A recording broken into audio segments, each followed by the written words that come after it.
Students, today we are learning a new lesson 4.3, the air and combustion.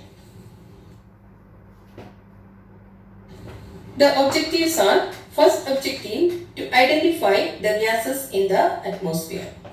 Second objective, to describe the properties and uses of the gases in the air. And the third objective is to analyze the fire triangle. Now we are discussing about the atmosphere and air.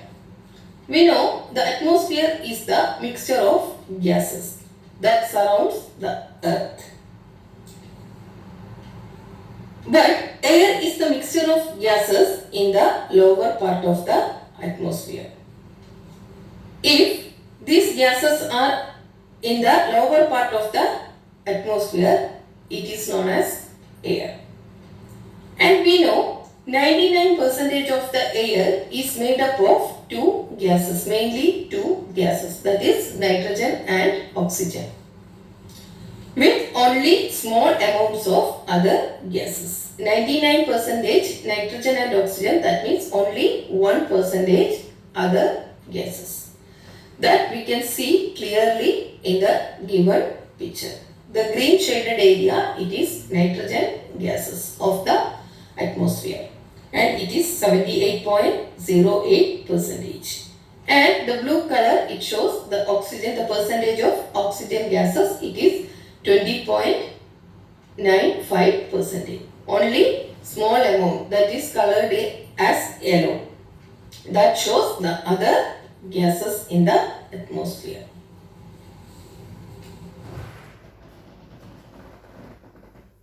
Testing the gases in the air. In this slide, we are testing some of the gases in the air. Testing gases in the air means identifying gases in the air. First, we are identifying oxygen in the air. If you take oxygen in a test tube, we take a test tube, and inside the test tube we make oxygen. If the first picture, it shows there is a glowing splint. It is not lightning, only glowing. When you put this glowing splint into the oxygen containing test tube, we can see it is lightning. That means oxygen helps to lightening the substance. That shows there is oxygen. So this is the identification test for oxygen.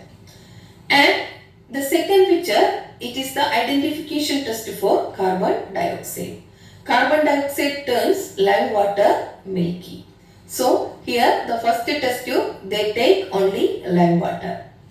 Then in the second picture, we can see the lime water turns milky. So why? Because we blow carbon dioxide gas into the test tube by using our mouth or some other apparatus. So if we are blowing carbon dioxide into the test tube, the lime water turns milky. No other gases can turn the lime water milky. The next test, it can be used for nitrogen, carbon dioxide and argon. We take the test tube, either a nitrogen or carbon dioxide or argon. A burning matchstick we put into the test tube, it will put out. That means there is nitrogen or carbon dioxide or argon gases. That means these three gases can put out a burning flame. So these are the three main gases and its identification test. Finding the amount of oxygen in air. How to find the amount of oxygen in air? The volume of air in the syringes is measured at the start of the experiment. Here we can see an experimental setup, and we can see two syringes. Inside the syringe there is air. The volume taken is 100 centimeter cube.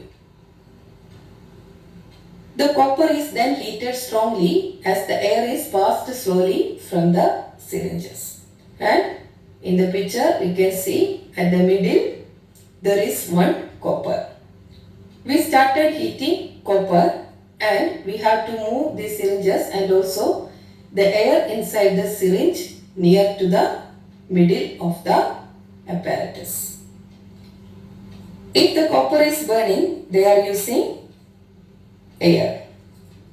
Then after some time, the apparatus is allowed to cool and the volume of air in the syringes is measured again. That means after cooling, again we have to take the measurement of the volume of air in the syringes. We can see the volume at the end is 79 centimeter cube. That means there is a decrease in the volume of air. Then what happened to this air? That we know air is a mixture of various gases. Here there is oxygen. This oxygen is used during this reaction or used for the used for heating the copper. The copper is heated strongly. That means that heating process it need oxygen. So it take oxygen from the air. Now we can calculate the volume of oxygen. How to calculate the volume of oxygen? Because the starting volume, that means the starting volume of air, that is 100 centimeter cube, minus after the experiment, what is the volume of air? It is 79 centimeter cube. If we are doing 100 minus 79, we will get 21 centimeter cube. That means this reduced volume, it is oxygen, it is used for the reaction. So this way we can calculate or we can find the amount of oxygen.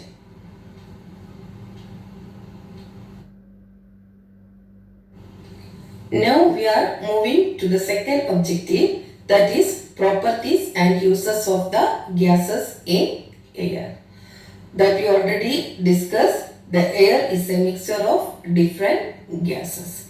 Here we are discussing the properties and uses of some of the gases in air.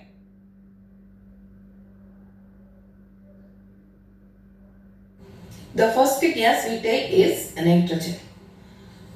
Nitrogen is the most abundant, means the most amount gas in the atmosphere. It is unreactive and insoluble in water. That are the properties of nitrogen. It is unreactive, that means not reacting with anything, and insoluble in water.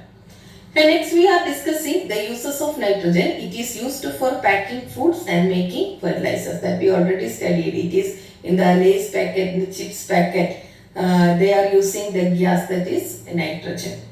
So for packing food and also making for fertilizer.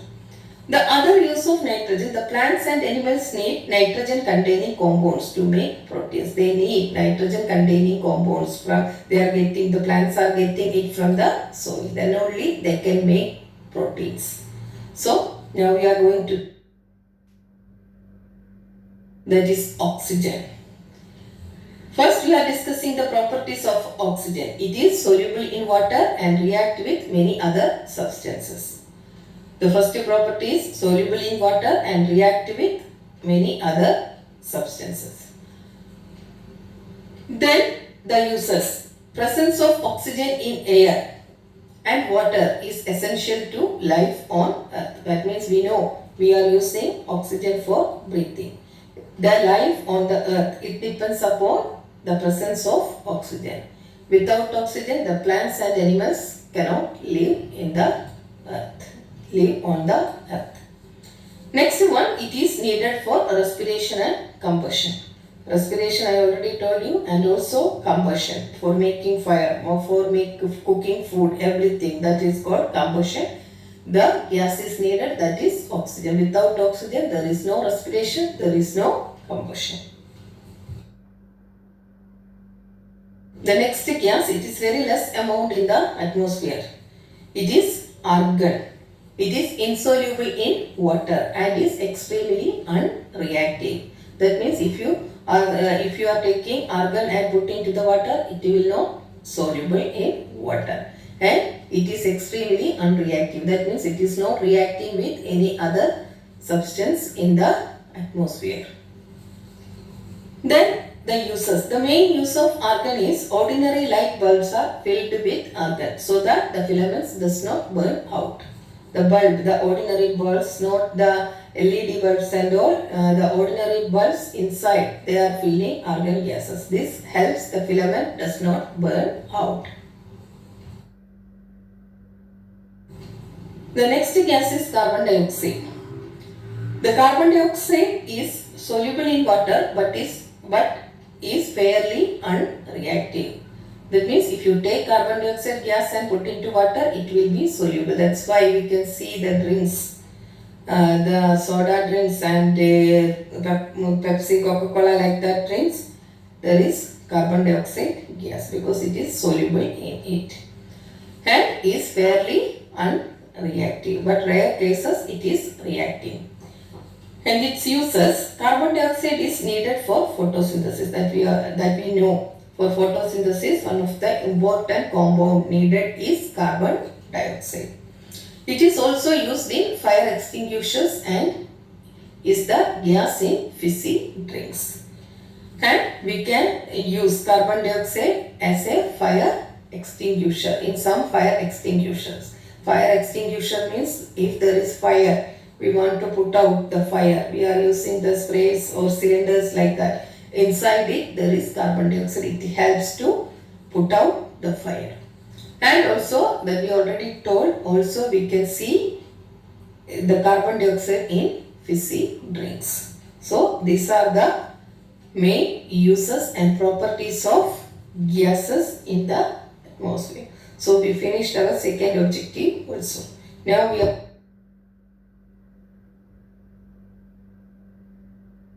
moving to the third objective, that is combustion. What is combustion? Some substances catch fire when they react with oxygen. Is called burning or combustion. When a substance reacts with oxygen and catching fire, that reaction is called combustion. Burning is the other name of combustion.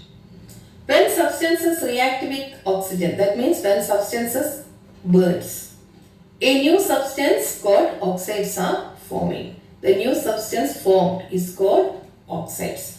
For example, magnesium plus oxygen, we are getting magnesium oxide. Iron plus oxygen, we are getting iron oxide, and so on. It is given in the picture. There is a magnesium metal, it is burning.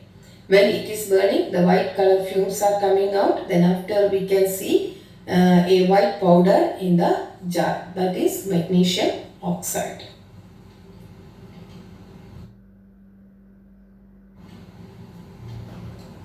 The fire triangle. A fire triangle needs three things: fuel, oxygen and heat. It is given in the picture. In the picture, at the center we can see there is burning. When it is burning, it needs these three things: fuel, oxygen and heat. Fuel reacts with oxygen. It is producing heat and light. So these three things are interrelated to each other. Now our third objective also very clear. We completed our lesson. Thank you and have a nice day.